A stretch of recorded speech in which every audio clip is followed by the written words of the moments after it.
ans, tout juste ou pas encore. Ils n'avaient jusqu'à présent pas eu besoin de porter un masque à l'école primaire. Mais ce matin, les nouveaux collégiens ont fait leur entrée en 6e masqués.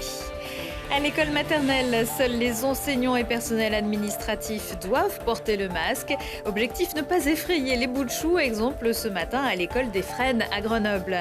Et puis quand le marché d'intérêt national de Grenoble se fait salle de spectacle en accueillant une soirée autour de la création numérique, sainte cœur de contemplation autour d'une dizaine de performances. Bonsoir à tous, ravi de vous retrouver dans ce JT du premier jour de septembre 2020. Toutes les heures à partir de 18h pour retrouver l'essentiel de l'actualité du Grand Grenoble. Beaucoup de bruit pour rien ou pas grand-chose. Les images découvertes la semaine dernière sur les réseaux sociaux montrant des hommes cagoulés et lourdement armés dans le quartier Mistral de Grenoble devant des tables remplies de supposés produits stupéfiants feraient partie d'une mise en scène pour le tournage du clip vidéo d'un rappeur. Le nom du morceau, Chicagreux, contraction de Chicago et Grenoble. S'en était suivi une intervention du préfet, des forces de l'ordre à la demande de Gérald Darmanin, puis d'échanges de points de vue musclés entre le ministre de l'Intérieur et le maire de Grenoble, Éric Piolle, qui avait parlé de plan com, et puis des images et débats en boucle sur certaines chaînes d'infos continues. Le procureur de la République de Grenoble a indiqué à la mi-journée que l'enquête pour association de malfaiteurs était néanmoins toujours en cours. À l'issue de la mise en ligne de ce clip de rap, Éric Vaillant a ajouté que la police allait enquêter pour déterminer les auteurs de ces vidéos, les interroger sur la nature exacte des produits et armes exposés et sur les faits de provocation à l'usage illicite et au trafic de stupéfiants ou de port d'armes prohibées, qui pourrait entre autres leur être reproché. Et puis dans un tweet cet après-midi, le préfet de l'Isère a répliqué, je cite, « Clip ou pas clip, on n'a pas le droit d'être armé sur la voie publique ». Le feuilleton est donc loin d'être terminé. Après un confinement, des grandes vacances, c'est la rentrée depuis ce mardi pour 12,4 millions d'élèves en France. Parmi les grandes étapes de la scolarité, la rentrée en 6e. Cette année, l'épidémie de Covid-19 et son cortège de règles sanitaires, c'est un peu la cerise sur le gâteau. Si la distanciation physique n'est plus obligatoire, ce n'est pas le cas du masque, considéré comme fourniture scolaire. Le département a néanmoins prévu d'en fournir 20 000 de secours. Charlotte Faulkner s'est rendue ce matin au collège Flandrin à Coran. Pour ces élèves de 6e, impossible de voir leurs parents les accompagner dans l'enceinte du collège. Pour cette rentrée 2020 particulière, c'est donc tout seul que les élèves découvrent l'intérieur de leur nouvel établissement. Ils doivent également porter le masque toute la journée, une première pour la plupart d'entre eux. J'ai quand même un peu peur, surtout que c'est assez grand, pour moi c'est nouveau surtout. Donc j'ai peur de me perdre et ouais, c'est bizarre. Surtout que les classes du coup elles sont toutes fermées et il faut garder le masque pour la protection de tous les élèves. Ça fait peur quand même. Je pense qu'on n'aura pas le droit de s'approcher trop. J'espère qu'on pourra enlever le masque dans la récré. Ce qui est bien juste, c'est qu'au moins la cour elle est grande, quoi. Il y aura plus d'espace. De l'autre côté du portail, les parents sont eux un peu moins stressés, mais restent inquiets face au protocole sanitaire qui attend les enfants. C'est vrai que le fait notamment d'être masqué, les enfants et même en tant que parents, c'est pas toujours très confortable. Et on se demande sur la journée comment ça va être toléré. Moi je pense un peu comme d'habitude, à part le masque effectivement, à ne pas oublier dans le sac et à bien lui dire de le porter. Pour le reste, je ne suis pas sûre qu'il ait encore bien réalisé que c'est toute la journée le masque, après, pendant la récré, etc. Je pense qu'on va leur expliquer ce matin parce que je ne pense pas qu'il ait vraiment réalisé. Avant l'arrivée en classe, tous les élèves doivent se laver les mains. Dans le collège de la signalétique a été installé pour indiquer les sens de circulation ainsi que les gestes barrières. Des éléments déjà mis en place après la sortie du confinement. Le plus gros du travail reste maintenant à expliquer aux élèves ce qui les attend. Eh bien non, à la récré, on ne pourra pas l'enlever, donc on va leur expliquer. Ils ne l'enlèvent qu'à 2 moments dans la journée. Ils l'enlèvent une fois qu'ils sont assis à leur place pour ceux qui déjeunent à la restauration scolaire. Et ils ne l'enlèvent que quand ils sont en activité physique. Au collège Jules Flandrin à Coran, ce sont près de 420 élèves de la 6e à la 3e qui ont retrouvé les bancs de l'école pour cette journée de rentrée. Et en Isère, la rentrée au collège concerne 52 100 élèves. À noter l'ouverture d'un 97e établissement dans notre département ce matin. Le collège de Champier, près de la côte Saint-André, reste à lui trouver un nom. Pour les masques, les élèves de maternelle devront eux attendre Halloween au Mardi Gras. Pour les petits bouts de chou de petite, moyenne ou grande section, le ministère de l'Éducation nationale indique que le port du masque est à proscrire.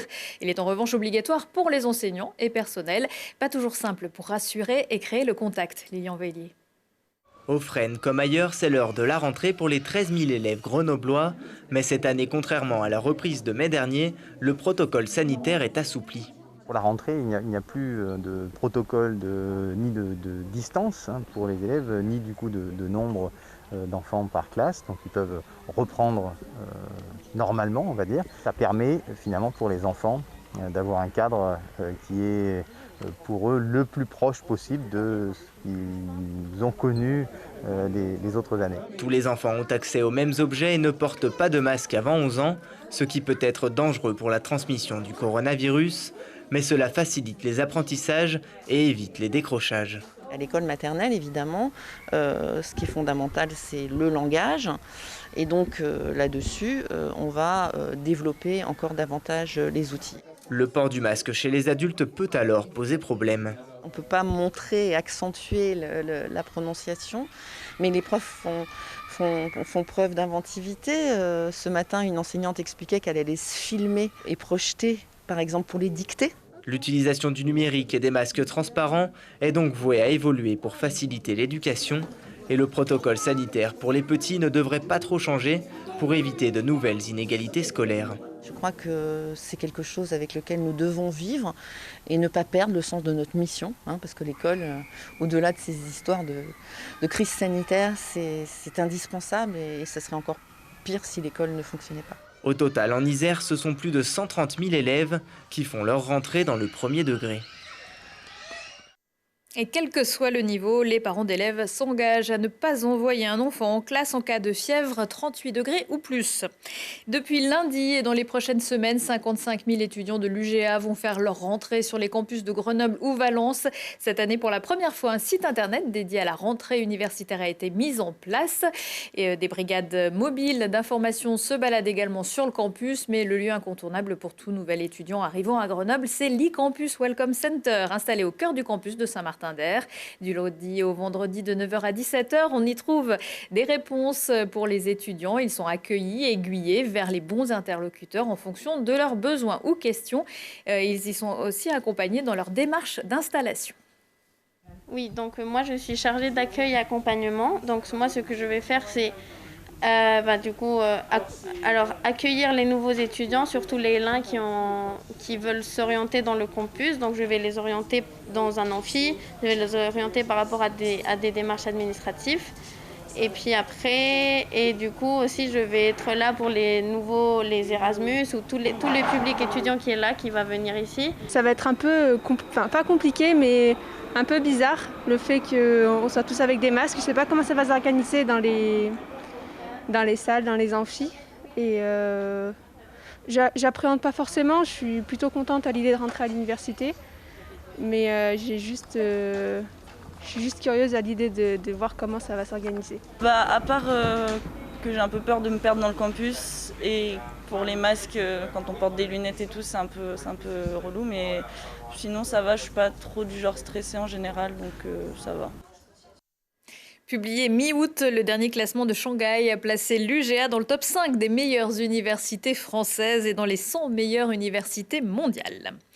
Prévues du 3 au 7 novembre, les 22e rencontres Ciné-Montagne de Grenoble n'auront pas lieu cette année au Palais des Sports. Chaque année, ce sont plus de 23 000 amoureux des cimes et de l'aventure qui s'y pressent, essentiellement pour les 5 soirées de projection et de présentation avec les réalisateurs.